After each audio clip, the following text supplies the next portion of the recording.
Okay, in summary, we got a couple questions. Why the decline in the male harvest survey this year? Like I said, it was down 21%, one of the lower indices in a while. Well, as y'all know, we have some of the possible explanations or potential effects still from these 4 major storms. We know we still have access issues, visibility issues in the lower parishes where those hurricanes ripped up some timber. That could be one component. We know we had some real high rainfall events after Gustav and some of these other storms, causing some localized flooding, potentially some fawn mortality.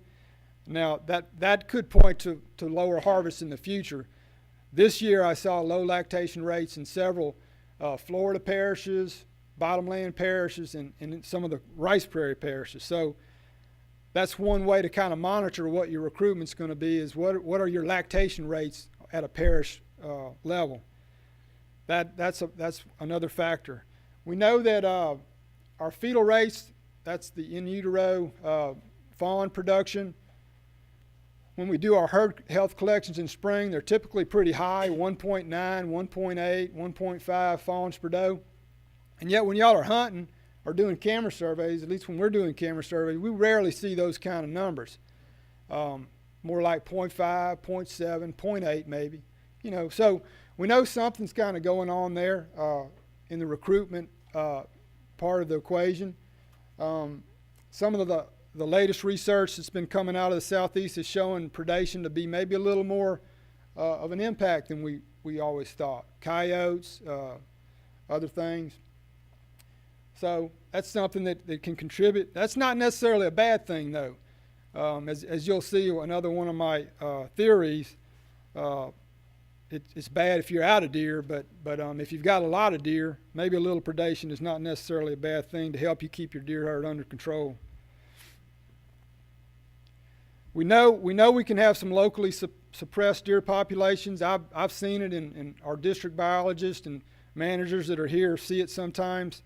Florida parishes is one area in particular, and that's called exurbia, where human development, urban sprawl is kind of occurring. Land getting cut up, broken up into smaller tracts. Everybody out there with a feeder. Everybody hunting. Hunting pressure can cause deer to actually change their habits and become harder to shoot. Hogs are an issue.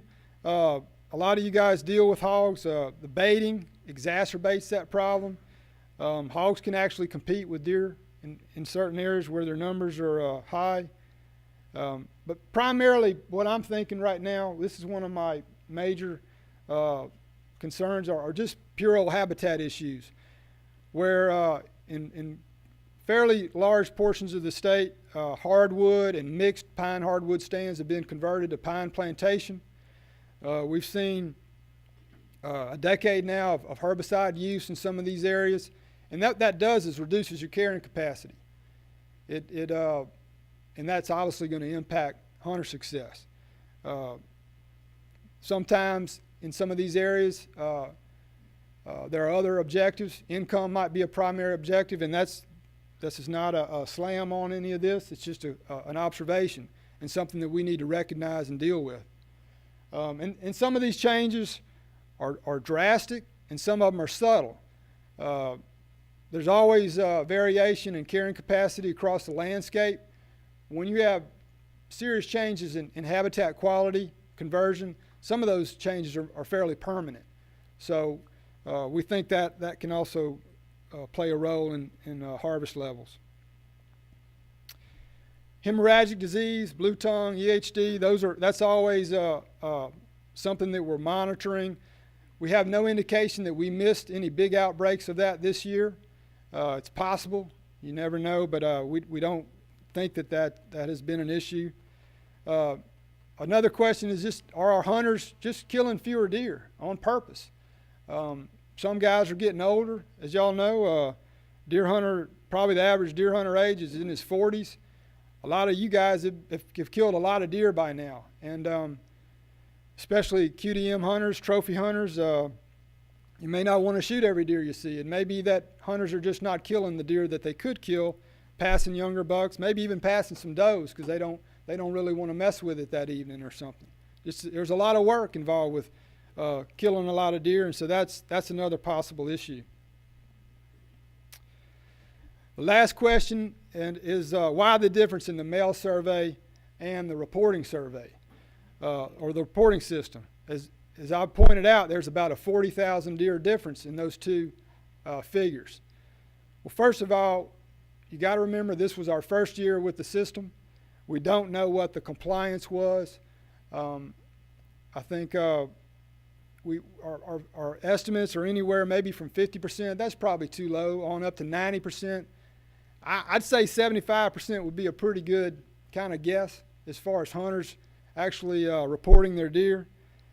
And if it was 75%, a theory here is that would actually bring the harvest fairly close to the mail survey.